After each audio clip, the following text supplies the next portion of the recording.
Assalamualaikum warahmatullahi wabarakatuh. Welcome back to my YouTube channel. Balik lagi bareng aku Bidan Cici. Seperti di judulnya, hari ini aku mau ngebagiin tips gimana caranya mengatasi mual dan muntah atau HEG pada ibu hamil maupun mual dan muntah pada ibu menyusui, atau bagi kalian yang tidak menyusui pun bisa jadi referensi ya. Bagi kalian yang baru aja gabung di YouTube channel aku, channel ini mengedukasi kalian tentang healthcare, baby care, tips, dan review. Yang belum subscribe, jangan lupa subscribe dulu. Yang udah subscribe, jangan lupa like, comment, share, dan bunyi loncengnya. Thank you so much. Sebelum ke videonya, aku mau share pengalaman aku dulu gimana perjalanan aku dengan mual dan muntah ini. Sejak hamil anak pertama, morning sickness atau hiperemesis gravidarum ini nggak bisa aku hindarin. Dan aku pernah bikin video sebelumnya tentang HEG, dimana kalian bisa ngecek videonya di sini.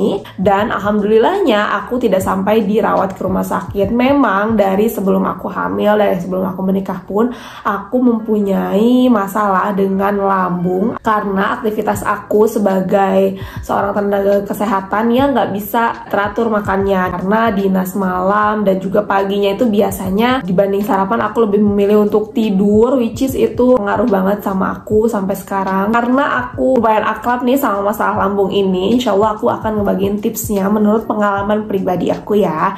Jadi ini bisa kalian terapin juga di rumah. Oke, sekarang kita langsung ke tipsnya.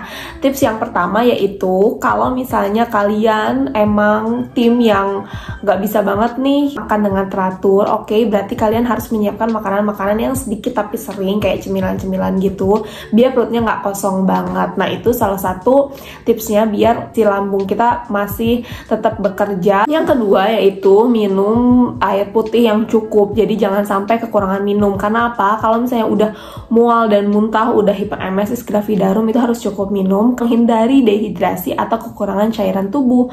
Bahaya banget kalau udah dehidrasi, nantinya bisa dirawat di rumah sakit. Yang ketiga, hindari makan makanan yang pedas, asam, dan juga kopi sebelum makan. Nah, kalau misalnya kalian sebelum makan pagi itu atau sebelum makan siang udah minum kopi, nah udah dipastikan itu asam lambungnya akan naik.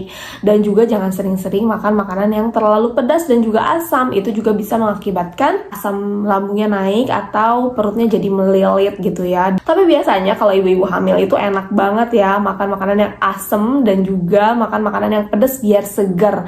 Nah, kalau udah terlanjur banget nih asam lambungnya naik dan perutnya nggak enak, biasanya aku mengonsumsi obat. Nih, bisa kalian lihat ini stok obat lambung aku, diantaranya ada juga vitamin-vitamin yang aku koleksi sebelumnya, jadi harus banget aku minum sebelum makan biar mah aku nggak kambuh.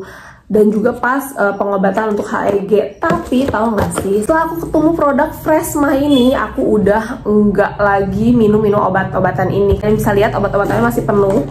Jadi aku sebelum makan minum Freshma ini 2 kali sehari untuk mencegah terjadinya asam lambung aku naik. Cara minumnya juga gampang banget ya, kayak minum obat kayak biasanya aja. Kenapa aku beralih ya dari yang obat-obatan konvensional? Karena dia itu mengandung kunyit dan juga madu. Kalian udah tahu banget kan kalau madu itu bagus juga buat lambung. Nah, sebaiknya kalau misalnya kalian punya mah itu pagi-pagi banget minum madu kan, 1 sendok makan. Nah, bisa diganti nih pakai Freshma ini biar perutnya lebih bersahabat. Bismillahirrahmanirrahim. Rasanya juga friendly banget karena ada kandungan madunya, dan aku juga suka banget kunyit. Kalian kalau misalnya tahu ya, jadi aku suka makan nasi pakai kunyit lalapannya, jadi orang Sunda banget harus ada lalapan. Tips yang selanjutnya yaitu hindari makan sebelum tidur. Karena apa? Karena waktunya tidur itu biasanya lambungnya istirahat. Kalau misalnya kita makan sebelum tidur, lambungnya jadi nggak ada waktu istirahat, terus aja ngadon atau terus aja memproses makanan yang sudah kita makan sebelum tidur tadi. Dan tips yang kelima yaitu jangan juga merokok. Kenapa sih kita nggak boleh ngerokok? Karena ngerokok itu dia mengurangi efektivitas otot yang biasanya mempengaruhi aktivitas si asam lambung tadi. Makanya kalau misalnya nggak mau asam lambungnya naik, jangan ngerokok ya. Lalu tips yang selanjutnya, kalau misalnya udah nih asam lambungnya lagi naik-naiknya, pakailah pakaian yang longgar. Biar apa? Biar di daerah perut ini nggak ada tekanan dari pakaian tersebut, jadi agak lebih leluasa gitu perutnya. Lalu sekarang kita ke tips yang terakhir. Jika kalian asam lambungnya sedang naik, jangan lupa tinggikan kepala supaya asam lambung yang ada di perut tidak naik ke kerongkongan dan menjadi muntah. Itu dia tips-tips tadi dari aku, semoga bermanfaat ya. Terima kasih sudah menonton video aku sampai habis. Dukung videonya dengan klik like, comment, share, dan juga subscribe.